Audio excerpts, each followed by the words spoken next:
Captain Drew Halstead froze in his kitchen as a notification ping broke the morning calm. Madison's tablet lit up on the granite counter. The shower upstairs was still running. She always took 10 minutes with that overpriced coconut shampoo. The message preview glowed. Send another $2,000 or your husband finds out your dirty little secret. Drew's coffee mug hit the counter hard. He'd been gone 3 days on a logistics mission to Nellis, and somehow $5,000 had vanished from their joint account.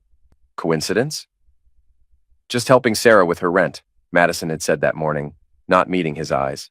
Military wives look out for each other. But Drew knew every military wife in their circle. There was no Sarah. The tablet buzzed again. Don't test me, Madison. I have photos. Drew memorized the phone number, local area code. He stepped back as the shower shut off upstairs. Honey? Madison's voice drifted down. Did you say something? Just talking to myself, Drew called back, his voice betraying nothing. Coffee's ready when you are. But as he listened to her moving around upstairs, Drew was already planning, methodically, the way he'd been trained. The next morning at Peterson Air Force Base, Drew spread 6 months of bank statements across his desk. The pattern was clear. Small transfers at first to ST Services, then larger amounts. Last week's $5,000 withdrawal completed the picture. His phone buzzed. Madison. Going to lunch with the girls. Back around 3. Love you. Drew called his IT friend Marcus. I need a GPS tracker, something small. Military grade. 20 minutes later, Drew installed a quarter-sized device into Madison's oversized leather keychain. She'd never noticed the extra weight. That evening, Madison was unusually attentive. Cooking his favorite meal, wearing that blue dress, touching his arm constantly, classic deflection behavior. How was your day? She asked, refilling his wine. Routine. Yours? Same old drama with the wives' club. Her laugh sounded forced. Sometimes I think we're all just playing house. Drew studied her face. Is everything perfect, Madison? Fear flickered across her features before the smile returned. Of course. Why? No reason. Just wondering if there's anything you want to tell me. Madison's hand trembled as she reached for her water. Like what? Like why you're lying about the money. The silence stretched like a tripwire. Madison's breathing became shallow. I don't know what you mean, she whispered. I'll ask you one more time. Where did the money go? Madison's eyes filled with real tears this time. It's complicated. Uncomplicate it. She stood abruptly. I can't, not yet. Please, just trust me. Trust. Something sharp entered Drew's tone. Trust is earned, Madison. Right now, you're bankrupting that account too. She fled upstairs, leaving Drew with tactical calculations. Phase 1 complete. Now came surveillance. The GPS tracker painted a clear picture over the next week. Normal patterns, commissary, nail salon, Starbucks, except Tuesday afternoon. Drew watched the blinking dot move to the Desert Winds Motel and stay for exactly 2 hours and 17 minutes. Thursday, same thing. Friday, Drew took a half day and drove there himself. He parked behind semi-trucks and waited. At 2:47 p.m., Madison's white Camry pulled in, followed by a black Chevy Silverado. Drew recognized the driver, Kyle Tripp, a defense contractor who worked base supply logistics. Married to Serena, about Drew's age, with an easy smile that probably got him out of speeding tickets. Kyle walked to Madison's car, leaned down, and kissed her. Not friendly, familiar and hungry. Drew gripped the steering wheel until his knuckles went white but didn't move. Just watched as his wife and her lover walked into room 127. 2 hours and 23 minutes later, they emerged. They kissed again before Madison drove away, leaving Kyle to make an increasingly agitated phone call. Drew waited until both vehicles left, then approached the motel office. The clerk was worn down with suspicious eyes and yellow teeth. Help you? Looking for someone who might have stayed here Tuesday, Drew said, showing his military ID. Official business? The woman's demeanor shifted.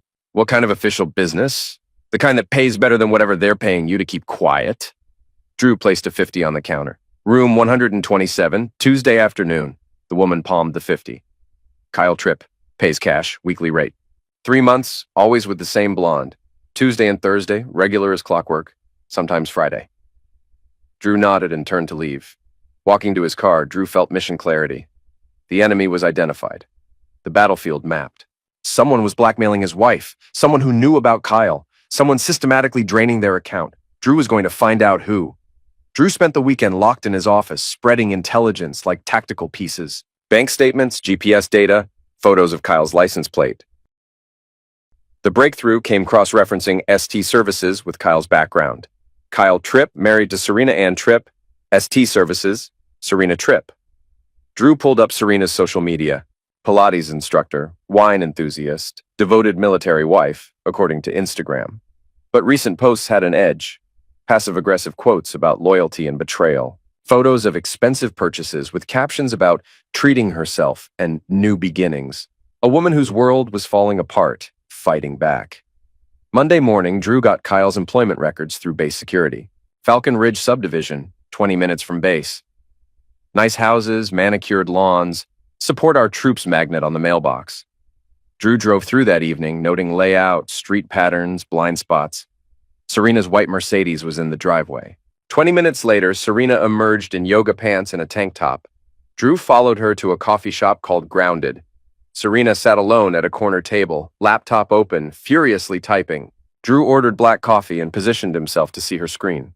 She was composing an email. Subject line: final payment. Drew caught fragments. Told you this would end. My patience is exhausted. Consequences for both of you.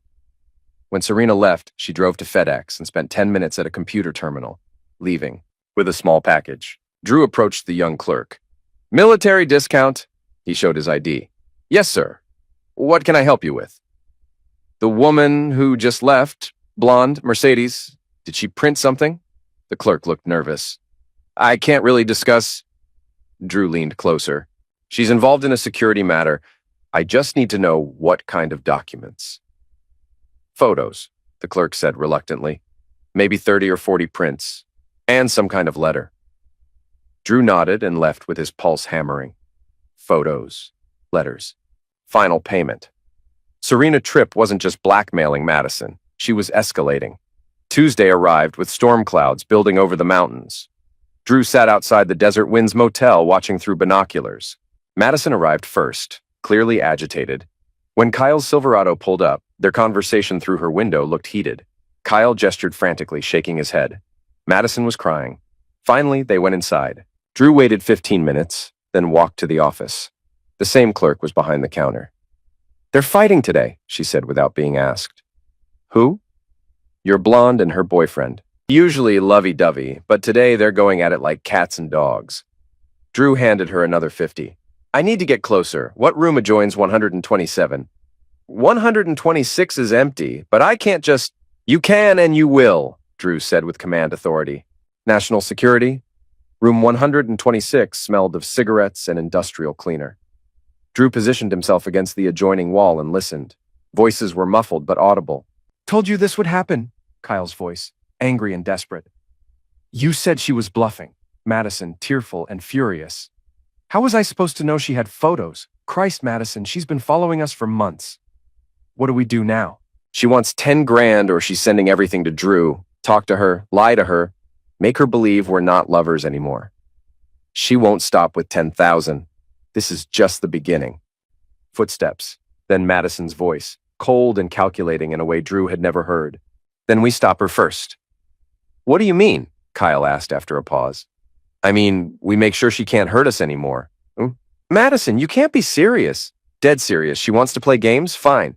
But I'm not losing everything because your wife can't handle being cheated on. Drew's blood turned to ice. He was listening to his wife plot someone's end, in a cheap motel room with her lover, discussing permanent silence. Drew slipped out and walked to his car on unsteady legs. Everything he thought he knew about Madison was crumbling. His phone buzzed. Madison, working late tonight. Don't wait up. Drew typed back, no problem. As he drove home, Drew was planning his next move. He wasn't dealing with just an affair anymore. He was dealing with conspiracy. If Madison and Kyle were planning to hurt Serena, Drew needed to act fast. Not to save his marriage, that was already ended, but to save a life and ensure justice. Drew's house felt like a crime scene. Every familiar object now seemed evidence of a lie. He poured bourbon and researched everything on Serena Tripp. According to Instagram, she taught Pilates at Serenity Fitness and had a class every Tuesday at 7 p.m. It was 6:15. Drew grabbed his keys. He waited in the parking lot until class ended and students filed out. Serena was last, carrying yoga mat and water bottle, moving with exhausted grace. Mrs. Tripp? She spun around defensive. Yes? Drew stepped into the neon light. I'm Captain Drew Halstead. We need to talk. Recognition flickered, followed by fear. I don't know who are you. My wife, your husband, the money you've been demanding, the photos you've been threatening to release, and the conversation I overheard at the Desert Winds Motel 2 hours ago. Serena went white, looking for escape routes. Are you wearing a wire? No, I'm here to warn you. Warn me about what? Drew stepped closer, noting her shaking hands. Madison and Kyle are planning to hurt you. Seriously hurt you. They're not going to keep paying, and they won't let you keep threatening them. Serena's laugh was bitter. So you're here to save me, the woman blackmailing your wife? I'm here to prevent someone from getting hurt. What happens between you and them after that is up to lawyers and courts. You don't understand, Serena said, tears flowing. He's been lying for months, coming home with her perfume, spending our money on hotels and gifts. I found credit card statements. I followed them. I took pictures. And you decided to make Madison pay instead of divorcing him? Divorcing him doesn't give me back 3 years I wasted believing his lies. It doesn't compensate for the humiliation of knowing half the base wives were laughing behind my back. She broke off, sobbing, all pretense gone. Drew waited until her breathing steadied. How much have you collected? 12,000, she whispered. I was going to ask for 10 more and stop. I just wanted them to suffer a little, to know what it felt like to lose something they cared about. Congratulations. You've succeeded. But now they're talking about making sure you can't hurt them anymore. And I don't think they mean more money. Serena looked up with red-rimmed eyes. What do you mean? You need to go to the police. Tonight. Tell them everything. The affair, blackmail, threats. Get it on record before something happens. But I'll be arrested for extortion. Maybe, but you'll be alive to face those charges. Drew pulled out a business card and wrote his cell number. When you talk to police, tell them I'm willing to testify about what I heard today, the conversation about stopping you permanently. Serena took the card with trembling fingers. Why are you helping me? I've been tormenting your wife. Drew looked at this broken woman driven to desperate measures by betrayal, because nobody deserves what they're planning. And sometimes doing the right thing matters more than personal loyalty. He turned to leave, then paused. Mrs. Tripp, if you don't go to police tonight, I will. And I'll tell them everything I know about all three of you. Drew drove home through the gathering storm. When he reached his driveway, Madison's car wasn't there. According to GPS, she was at Kyle's house. His phone rang at 11:47 p.m. Captain Halstead? Detective Maria Santos, Colorado Springs PD. We just had an interesting conversation with Serena Tripp. She says you suggested she contact us? Correct. We need you to come in tomorrow morning. There are serious allegations and your testimony could be crucial. Drew stared out at rain pelting the windows. I'll be there. One more thing, Captain. Where is your wife tonight? Drew checked GPS. Madison's dot was still at Kyle's house. I believe she's with the other subject of Mrs. Tripp's complaint. Kyle Tripp? Yes. Pause. Captain, we're sending a patrol car for a wellness check on Mrs. Tripp. Based on what she's told us, we believe she might be in immediate danger. I think that's wise, Detective. Drew sat in darkness until dawn, watching his wife's GPS dot remain at Kyle's house. When sun finally rose, painting storm clouds gold and crimson, Madison still hadn't come home. Drew realized he was about to lose everything he'd built his life around. But for the first time in months, he could breathe. The Colorado Springs PD interview room smelled of burnt coffee and disinfectant. Detective Santos was compact with intelligent eyes and no-nonsense demeanor. From the beginning, Captain Halstead, she said, activating a recorder. When did you first become aware of your wife's affair? Drew recounted everything methodically. Missing money, anonymous messages, surveillance, the motel conversation. Santos took notes, occasionally clarifying, but mostly listening with focused attention. And you believe Mrs. Madison Halstead and Mr. Kyle Tripp were planning to physically harm Mrs. Serena Tripp? Based on the conversation I heard, yes. Madison specifically said they needed to stop her first and wouldn't let Serena destroy her life. Kyle seemed reluctant, but didn't try to talk her out of it. Santos consulted notes. Mrs. Serena Tripp came in last night around 10 p.m. She provided extensive documentation, bank records, photographs, email correspondence, also disturbing text messages from yesterday evening. From Madison? Unknown number, but threatening content. Stop now or face consequences. You've pushed this too far. Some people don't know when to quit. We're tracing the number, but it appears to be a burner phone.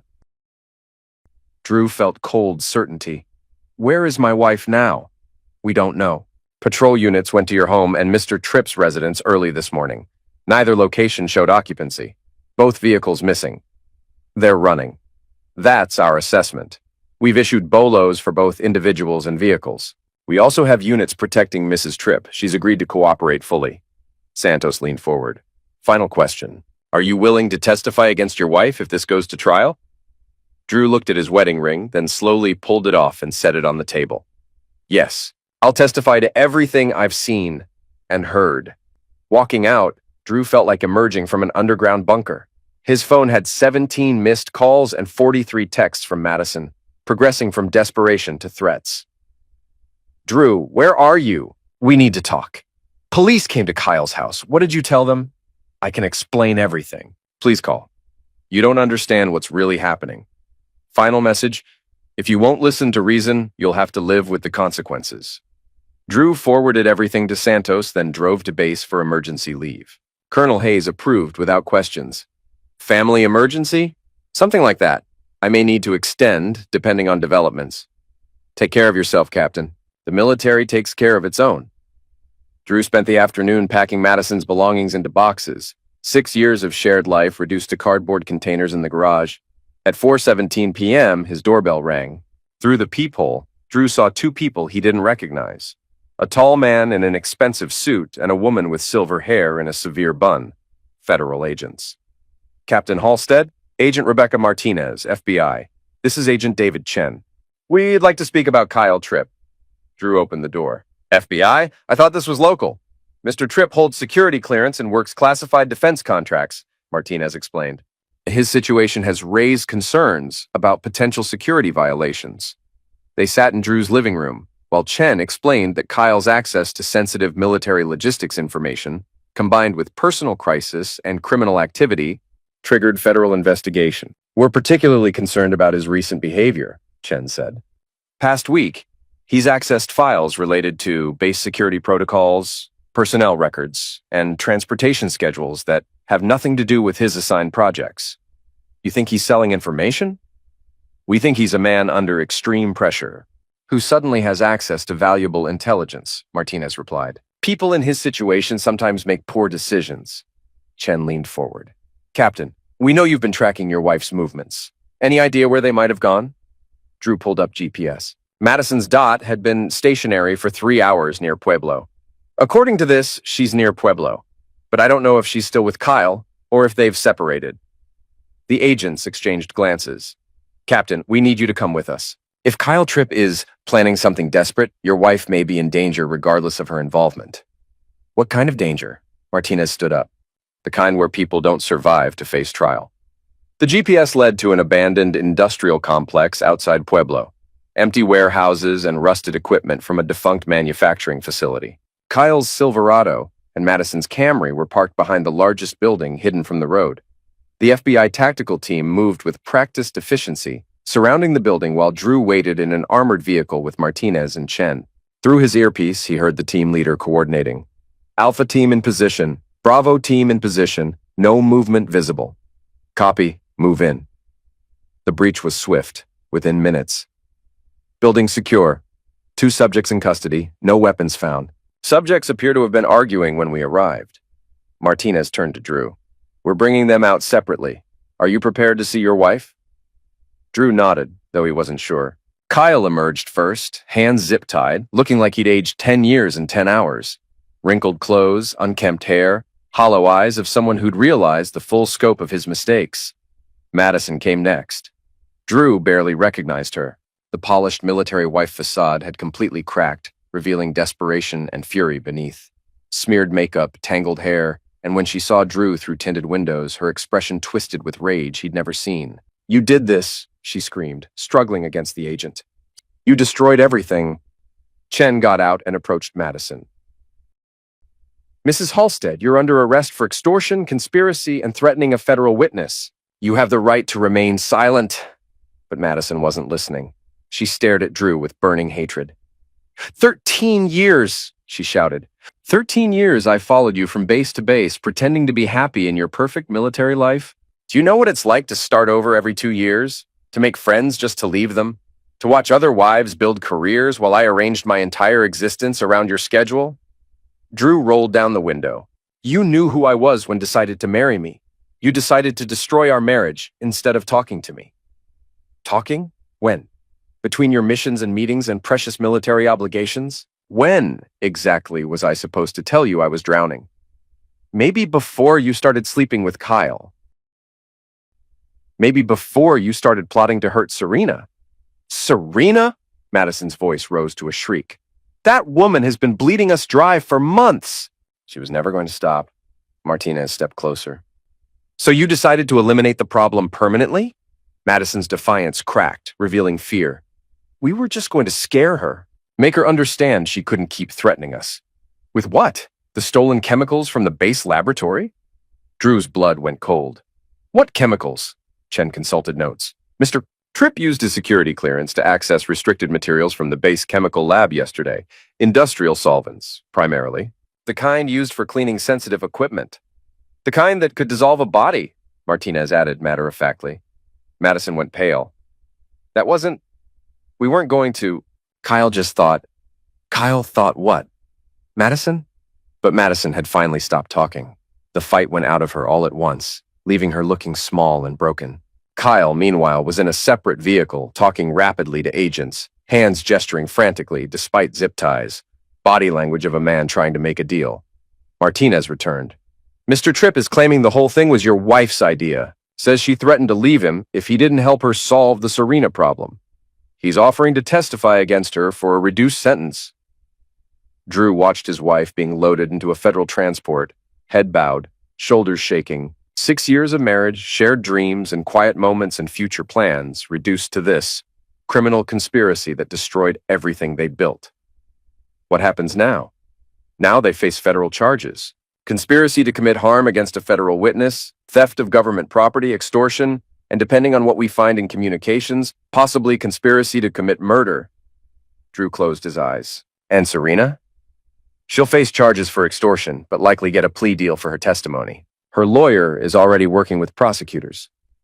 As the convoy disappeared down the dusty road carrying Madison and Kyle toward justice, Drew sat alone in the abandoned parking lot, trying to figure out how to rebuild from betrayal's ashes. His phone buzzed. Colonel Hayes. Heard about the arrests. Take all the time you need. Your job will be here when you're ready. Drew typed back. Thank you. I'll be back soon. But driving home through Colorado twilight, Drew wasn't sure he'd ever really be ready for anything again. Epilogue. 6 months later, Drew stood in federal district court in dress blues, watching Judge Patricia Hendricks sentence his ex-wife to 25 years in federal prison.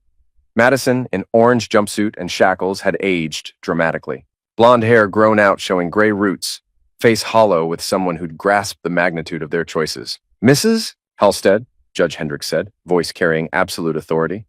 You have been found guilty of conspiracy to commit violence against a federal witness, extortion, accessory to theft of government property, and conspiracy to commit murder. Your actions represent not just betrayal of marriage vows, but fundamental violation of trust placed in military families. Kyle had received 15 years after cooperating fully. His testimony painted Madison as the architect of escalating threats against Serena, though he admitted to stealing chemicals and helping plan what they called Serena's final lesson. Serena served 4 months minimum security and received 2 years. Probation for extortion. She'd moved to Arizona after her divorce, opening a new Pilates studio.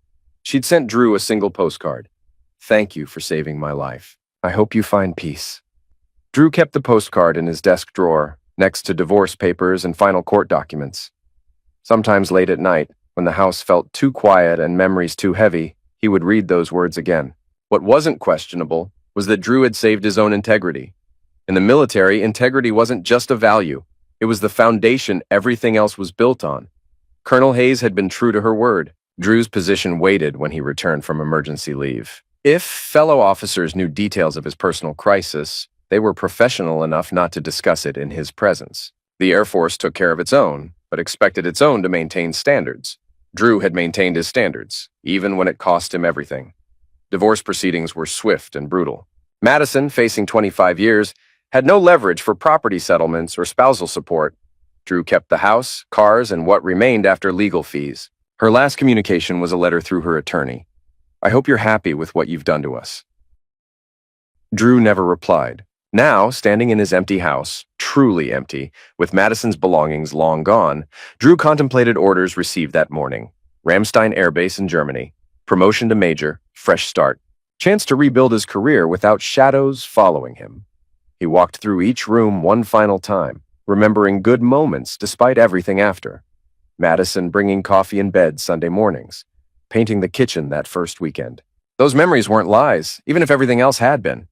Real moments in a real relationship that had somehow transformed into something unrecognizable. His phone rang. Detective Santos.